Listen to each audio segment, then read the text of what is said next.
Hello, and welcome to the Afterspark podcast, an episode-by-episode recap of the Generation 1 Transformers cartoon. I'm Els. And I'm Specs. And today, we are going to be talking about episode number 83, The Dweller in the Depths. Let's talk about giant robots today, shall we? Yes. This episode, strangely brought to you by Paul Dini, one of the co-creators of the 90s Batman animated series. This is the only Transformers episode he seems to have written. And I shall be judging you, Paul Dini. Will you be found wanting? Will we have an answer to that question? Not really, but it sounds funny. We open with Springer lowering a power core into place that will triple Cybertron's energy reserves, according to Perceptor. And then we're shown Chekhov's lever that will eject the power core into space in case of a power overload or some other emergency. Yay. Percy happily proclaims that it's going to make Cybertron self-sufficient, so I guess they've just been getting their power from Earth? Or something? Elsewhere, three Quintessons scheme schemingly to retake Cybertron for themselves. Once again. One recommends using something nefarious from their distant past, the transorganics. Apparently, these were the Quintessons' first go-around at creating a race of subservient cybernetic warriors. The Quintesson who suggested this is apparently the original creator of the transorganics, and he ended up losing one of his faces to his own creations. So he's, like, older than the entire Cybertronian species. Got it! This... Aliens are just old as balls in this series, man. Yeah. He summarizes that if they were able to release the remaining transorganics from their stasis in the center of Cybertron, that they would wreck and destroy the Cybertronians. And how do they plan on releasing these dangerous beings below the surface of Cybertron without, getting destroyed themselves? And, okay, so they're going to outsource the labor here. To the Decepticons, of course. And now, on Char, speaking of Decepticons, Galvatron is further proving to be an absolutely terrible boss, leading what I can only describe as the opposite of an employee morale workshop. Yep. Galvatron is yelling at his troops, asking why he's still stuck on this worthless cosmic trash bin. One of the sweeps points out that they, in fact, need Energon to function and are kind of lacking that. The sweep's life is saved by the Quintessons beaming down at that very moment. Galvatron's not pleased to see them, having not ended on good terms in previous encounters with each other. Yep. The Quintessons argue that Galvatron doesn't even know if they're the Quintessons he dealt with in the past. Oh, that's not suspicious at all, is it? Well, to which Galvatron commits what probably is a microaggression, saying, well, you all do look alike. But he allows them to tell him their offer. The Quintessons tell Galvatron about the Autobots' new power core and point him to an abandoned shaft that's supposedly the entrance to it. The Quintessons are lying liars who lie. We might want to hint to you here, or remind you. The Decepticons, consisting of Galvatron, Cyclonus, Scourge, and the Sweeps, investigate the shaft. But there's probably a joke I can make there, but I'm not going to because I'm a professional. The cons are spotted by Ultra Magnus, RC, Springer, Cup, and Wreck-Gar. Galvatron collapses some debris to bury the Autobots, and then the cons continue underground. The Quintessons pat each other's backs for their plans going so well. The Autobots unbury themselves and go to follow Galvatron and his troops. Galvatron arrives at the chamber where the transorganics are in stasis. And being Galvatron, the first thing he does is shoot things when he doesn't find what he wanted and expected here. Yep, no power cores here. No siree. So the Decepticons turn to leave, but then the shot Galvatron sent off has released the transorganics, or the Quintessons Frankenstein monsters. One of which grabs Scourge from behind with its tentacles.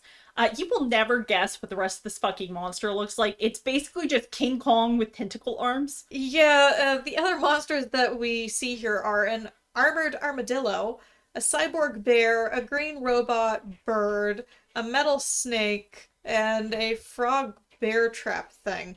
And honestly, now I'm kind of wondering whether Mega Man X might have pulled something, because there's a character called Armored Armadillo. Yeah, let's get back on track. The Quintessence didn't have any consistent aesthetics with this project at all, did they? Given that, The entire wide list. variety of things, inspirations, if you will, they used for their creations. Well, I mean, also the Metal Snake, you could have a crossover with Metal Gear Solid, I think. There's not any actual snakes on I know, but they're still called Snake. Yes! The cons attempt to fight the transorganics, but the only one able to really hold their own is Galvatron. Well, I mean, considering who and what he is, that makes sense. It does.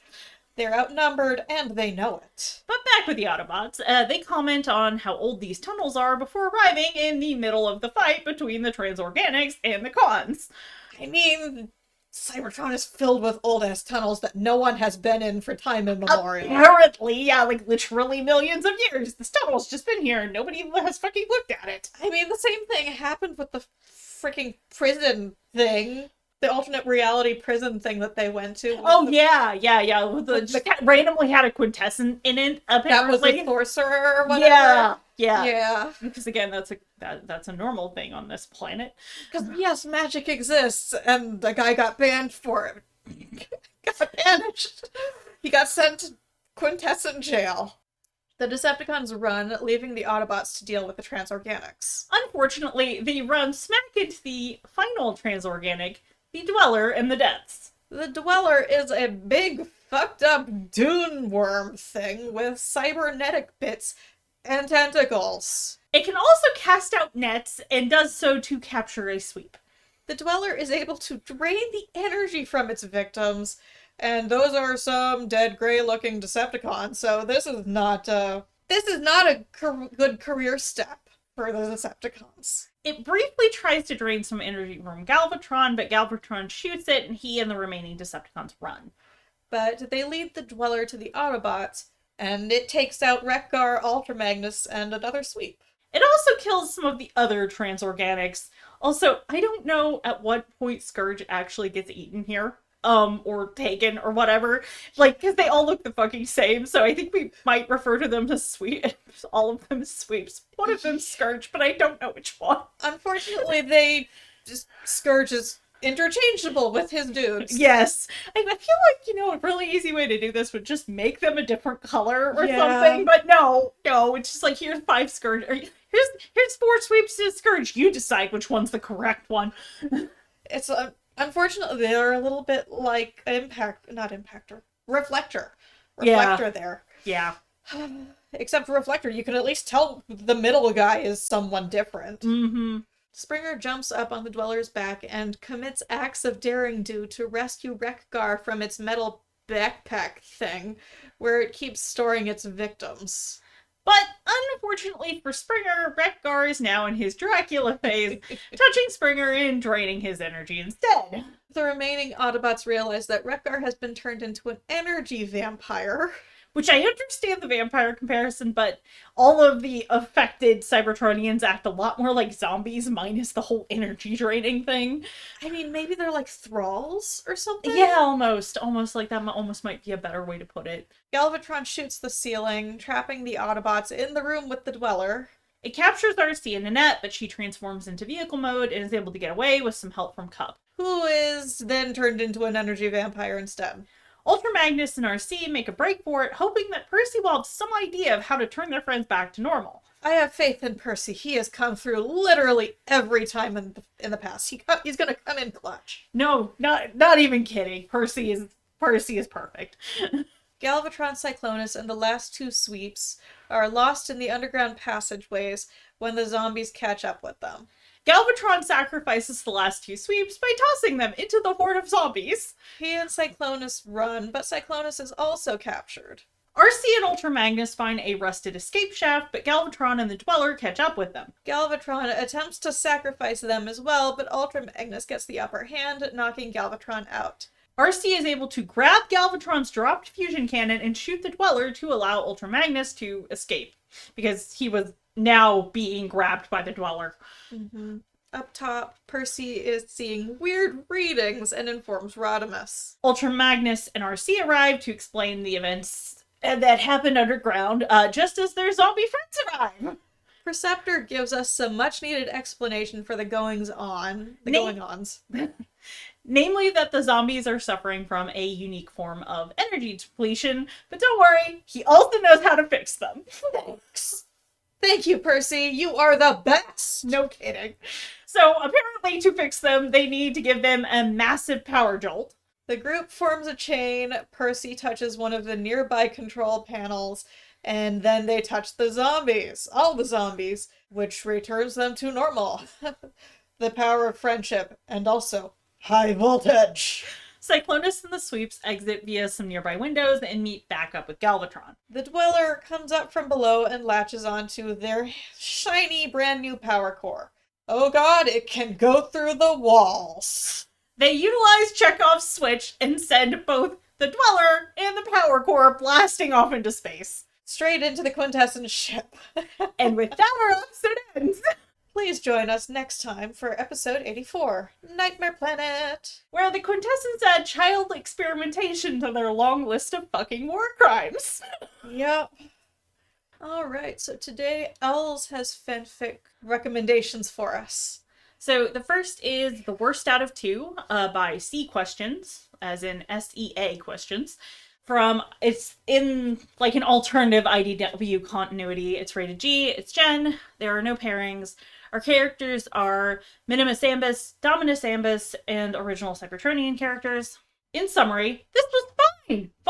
Perhaps they were weaker, but 2 for the price of 1. He could nurture them himself, raise 2 of them with the Ambus values, and this way he had 2 chances to redeem himself. But Adaptus smiled with his index finger like a metronome and said, no. Dominus is the heir, Minimus is the spare, or what if only one of them had a green spark? And basically a green spark is a 1%er. Mm-hmm. And that is what Minimus Ambus Ultra Magnus is in the IDW verse. So it's basically kind of like, yeah, what if Minimus got the short end of the stick?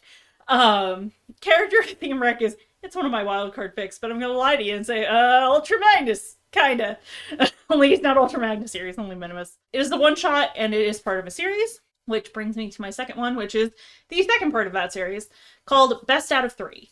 Author is still C Questions, IDW. This one's rated T. It is Slash, and the pairing is Minimus Ambus and Megatron. Characters are Minimus Ambus, Megatron, and Tyrest. In summary, once there were brighter days. Once there was Megatron. Once there were dates and cafes and late-night correspondences. Unfortunately, nothing good could last forever. Set in the far future of Worst Out of 2, written for Minimags Week 2020. Still Ultra Magnus, and as I said, it's the sequel to the first one. It's just an interesting take, kind of, on the world and, like, what could have happened if Minimus had to deal with the fact that he still has the Fox Alt, so, like, he is basically considered subhuman, and has to kind of disguise that very differently than he would when he's Ultra Magnus. Mm-hmm. So, our fan art recommendation for the day is Sayoko, who we will link to their Tumblr and their X account. I hate it. I hate Twitter. I hate that it got renamed. I hate the name X. But anyway, their art is very delightful and mostly chibi bots. They're very pastel. There's lots of sound waves and cassettes, which I will show here. We have a lovely 80s sound wave with rollerblades, a summer wave, if you will, but it's Transformers Prime sound wave, enjoying a cool summer drink in the pool, apparently. And then we have this delightful chibi sound wave that looks like maybe he's like a restaurant server with the cassettes, and it is positively adorable. They're at their cafe, dealing with cafe stuff, and Ravage is Ravage is making a nuisance of himself by pulling things off of Soundwave's tray of food and drink. Uh-huh. So delightful. When everyone has bow ties. Everyone has bow ties, yes. It's just extremely adorable. Mm-hmm. And not art, but as, you know, a great Soundwave enjoyer myself, I very much love the pictures they've taken with their Masterpiece Soundwave and cassettes. They're super cute. If you like really kind of fluffy, adorable little bots and silly pictures, they're quite lovely to follow. Sadly, they don't update on their Tumblr much, but they do still seem active on their X account, so. And that just about wraps it up for us today. Remember to check us out on Tumblr or Pillowfort as Afterspark-podcast for any additional information, show notes, or links we may have mentioned. You can also find us on Twitter at AftersparkPod, all one word, and various other locations by searching for Afterspark podcasts such as AO3, iTunes, Spotify, and YouTube, just to name a few. And feel free to send us questions on Tumblr, YouTube, or AO3. Till next time, I'm Specs. And I'm Else. Toodles!